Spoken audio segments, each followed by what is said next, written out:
Assalamualaikum warahmatullahi wabarakatuh. Kami dari kelompok 1 yang beranggotakan saya sendiri Zara Zakia sebagai moderator. Kemudian rekan-rekan saya Elsa Yuniar, Neng Nia Fania, Irmayanti, Rosi Rosmalia, dan Tiara Ramadhani. Kami di sini akan membahas materi mengenai ruang lingkup manajemen organisasi.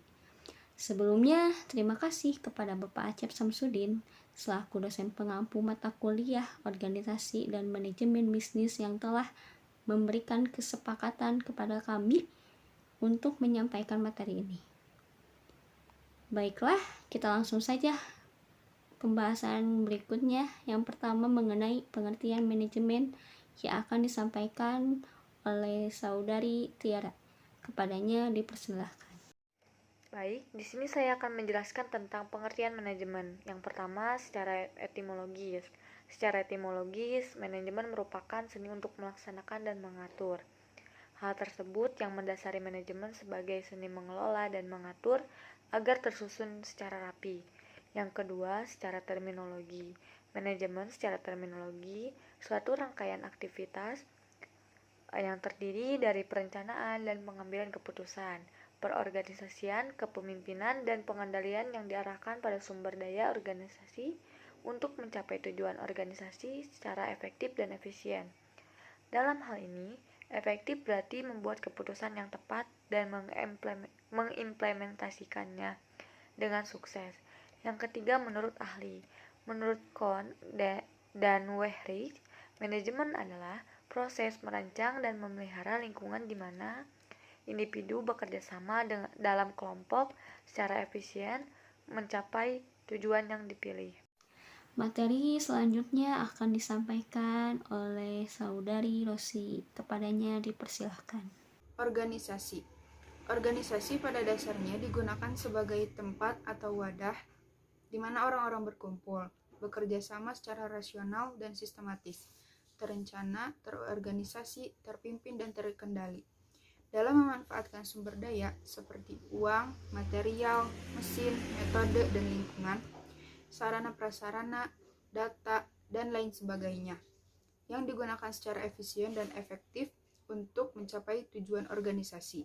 Selanjutnya, ada manajemen dalam organisasi. Pentingnya pengorganisasian menyebabkan timbulnya sebuah struktur organisasi yang dianggap sebagai sebuah kerangka yang masih dapat menggabungkan usaha-usaha mereka dengan baik. Dengan kata lain, salah satu bagian tugas perorganisasian adalah mengharmoniskan kelompok yang berbeda, mempertemukan macam-macam kepentingan, dan memanfaatkan kemampuan-kemampuan semuanya ke suatu arah tertentu. Pendapat ini dikemukakan oleh George K. Terry. Sebenarnya, yang dimaksud dalam tulisan di atas adalah perlu adanya tindakan-tindakan simultan, units individu atau yang terpisah yang secara bersama-sama dapat menghasilkan suatu efek total yang lebih besar dibandingkan dengan jumlah komponen-komponen individual. Jadi, pengorganisasian merupakan sebuah kasus yang dapat menimbulkan efek yang sangat baik dalam upaya menggerakkan seluruh efektivitas dan potensi yang bisa diwadahi serta sebagai pengawasan material. Materi selanjutnya yang akan dibacakan Irmayanti. Kepadanya dipersilahkan. Selanjutnya, manajemen dikatakan penting dalam menjalankan kegiatan organisasi. Pada dasarnya yaitu yang pertama, pekerjaan itu berat dan sulit untuk dikerjakan sendiri, sehingga diperlukan adanya pembagian kerja, tugas, dan tanggung jawab dalam penyelesaiannya. Yang kedua, suatu organisasi akan berhasil guna dan berdaya guna. Yang ketiga, manajemen yang baik akan dapat meningkatkan kinerja dari semua potensi yang dimiliki. Yang keempat, manajemen yang baik akan menghindari dan mengurangi pemborosan. Yang terakhir, manajemen merupakan suatu pedoman pemikiran dan tindakan kegiatan organisasi. Ruang lingkup manajemen. Memahami ruang lingkup manajemen juga hal yang tak kalah penting. Dengan memahaminya, kamu bisa tahu apa saja garis-garis besar yang seorang manajer lakukan, baik dalam sebuah organisasi, perusahaan, dan masih banyak lagi. Meskipun ruang lingkup ini dalam tataran yang lebih praktis bisa jadi berbeda, namun secara umum di berbagai bidang sama saja. Ruang lingkup manajemen menurut ahli mencakup beberapa hal berikut. Yang pertama yaitu ada planning atau merencanakan. Kegiatan merencanakan adalah pekerjaan manajemen di awal. Isinya berupa merencanakan tujuan dan proses yang harapannya akan terwujud. Seorang manajemen perlu membayangkan, menggambarkan, hingga mendefinisikan hal-hal apa saja yang perlu ia dan tim lakukan agar semuanya tercapai. Yang kedua, yaitu ada controlling atau pengawasan. Ketika perencanaan mulai tim laksanakan, maka manajemen bukan berarti sudah boleh ongkang-ongkang kaki. Lingkup pekerjaannya juga termasuk mengawasi proses yang berjalan. Proses ini tentu saja memerlukan berbagai tool seperti KPI, daftar hadir, catatan harian, dan masih banyak lagi. Pengawasan ini juga berlangsung sampai suatu proyek atau tujuan tim benar-benar telah terwujud. Maka mungkin dapat kami katakan biasanya lingkup ini memakan waktu yang paling lama. Yang terakhir yaitu ada closing atau penutup. Lingkup paling akhir adalah closing. Dalam proses ini manajemen melakukan berbagai bentuk evaluasi dari apa yang ia dan timnya kerjakan. Manajemen berarti mengaudit berbagai hal seputar proyeknya, menyampaikan hasilnya, hingga melakukan penilaian terhadap tim yang mereka pimpin. Wawasannya yang ia dapatkan dalam proses pengawasan sangat membantu proses closing. Bahkan berbagai penilaian itu dapat manajemen jadikan dasar dalam membuat rencana tim ke depannya.